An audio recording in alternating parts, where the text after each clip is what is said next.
Hi, it's Robin from the AdventureBegins.fitness, and I wanted to share with you 3 tips for traveling that I use when I'm going on airplanes. Obviously, I have some food issues. I can't eat gluten or dairy or a few other things, so airplane food doesn't really work for me, so I have to kind of find other options. My first tip though is as soon as you go through airport security, go buy a big bottle of water that you can take on the plane with you. Do not rely on those little tiny cups of water that they give you on the airplane. Or if you're gonna buy a big bottle of water on the plane, it's gonna cost you a lot more. So buy it when you go through security, and then you have it. You have lots of water to drink. You're not gonna get a headache from dehydration. You're not gonna feel extra hungry because you haven't had enough to drink and you're really just thirsty. And you're gonna have lots of energy and feel good to start your vacation. My number 2 tip is, if it's possible, depending on where you're going, pack your own food for the plane. If it's a 4 or 6 hour trip, you're gonna need lots of food. So I pack my own, and some of my favorites are nuts, veggies, cut up veggies, fruit like apples, bananas, easy things like that.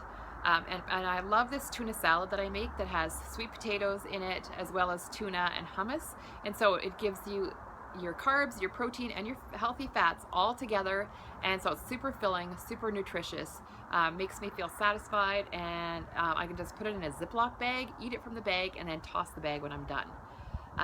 So those are kind of my main things that I like to take on a plane, if it's possible, depending on where you're going.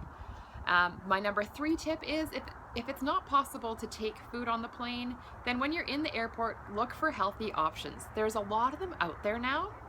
Things that I have found that work well for me are hard-boiled eggs. I found some jerky that is gluten-free that is pretty good. I found lots of fruit cups and veggie cups, and just keep an open mind for what you're looking for. There's lots of bags of nuts or those kind of things as well. So keep an open mind and look for healthy items, and don't be afraid just to search. And it's a lot of the like the candy shop kind of places where I'm finding these things, or the newspaper shops, not the actual restaurant area. So those are my 3 tips. Drink lots of water, buy your own bottle of water before you get on the plane. Number 2, if you can bring your own food, do that. And number 3, search out healthy options in the airport before you get on the plane, or if you have a connecting flight in between your flights. And I hope that you have an amazing trip the next time you travel.